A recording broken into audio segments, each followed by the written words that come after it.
Yo, so they're doing it. Big Mythic Plus news right now. Just popped up. I don't really think it matters that much, but I still think it's a good change, right? So they changed it so that you're getting Gilded Crest from eights instead of nines. But that actually kind of, well, some people go, oh, well, they're just not good enough, whatever. What actually that ends up doing is it makes sevens the breakpoint for hero track gear. So seven is 610 gear, eights is Gilded Crest, nines is 613, and tens is Mythic Vault. So there's actually a upper end of progression to those levels of keys now. And I think that's very good. A lot of people were talking about it. People are still gonna have trouble in eights. I mean, I was doing sevens and people were just falling over. But people were still having trouble in eights, so it's still gonna make it a little easier to get those Gilded Crests. But it also smooths out that reward progression, which I think is good. But we have some other changes. The increase the duration of buffs granted by Zaltas Bargain 230 was 20. We've closely monitored the impact of the bonuses, and we're increasing the overall power for players. This will continue to monitor. So this makes it easier for a lot of other players. They're also nerfing the plus 12 affix to 10% health and damage. Mainly because the jump from 11 to 12 was like jumping from 11 to 14. And the difference was so hard that you couldn't realistically do 12s and pugs. And it made it a lot worse for the general player base as a whole. And since the Keystone system scales infinitely anyway, right? Scales infinitely anyway. It means that you it doesn't really change anything, right? It doesn't change title. It's not something that big. But these are great changes to make this way more tenable for the majority of the player base, as well as increasing the amount, the duration of the buffs you get from these affixes as well will also help the general player base to progress through those keys with the Kiss Curse affix. I still think that the current one we have right now, Devour, it's too similar to... It's just way too similar to Afflicted and the problems Afflicted caused. And I think it's a big mistake. Honestly, I think what they probably could do with the affix is if you have the affix on you, if it gave you a significant amount of leech, so you could technically do a lot of the healing yourself while it was on you, so maybe it would be more of a self-sufficient thing rather than...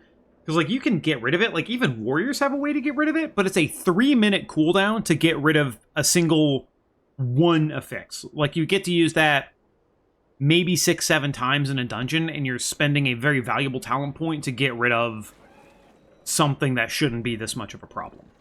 So I think the Devour fix still needs to be significantly looked at, because I think it's probably one of the worst of... It's the worst of the four, for sure. But here are some additional changes. So Necrotic Wake has been a big problem for various reasons, especially considering you're stacking the amount of damage effects the Bloody Javelins are giving.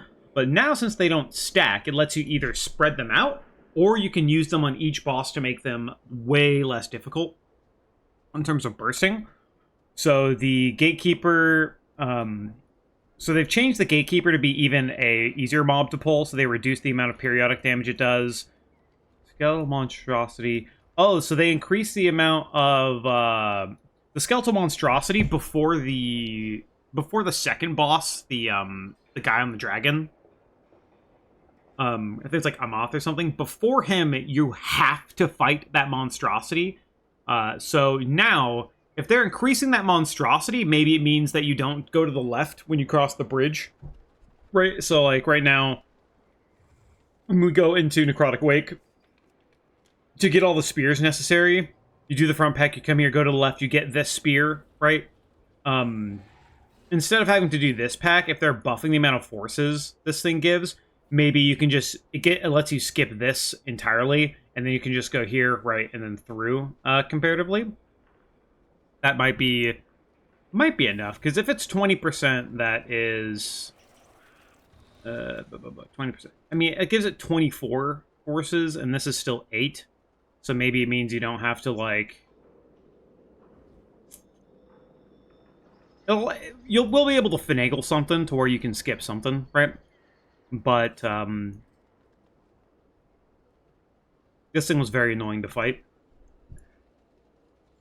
So, and since they reduced the bloody javelin effect, they've nerfed the third boss because people were stacking those javelins on the boss.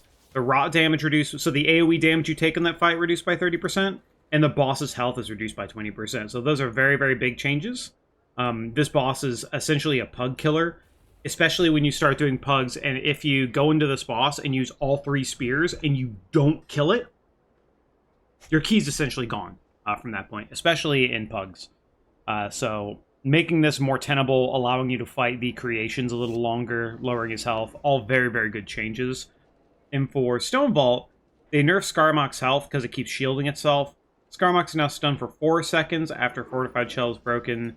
And the Crystalline Eruption damage reduced by... Is that the Tank Buster? We just got Stone Vault.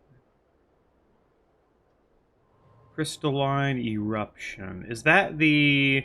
Oh, is that when the little guys explode? It might be when the little guys explode. Let's check. Stone Ball as Crystalline Smash, Crystalline Shard. Okay, so they're reducing the amount of pop damage you take when the shard pops, which is very, very good.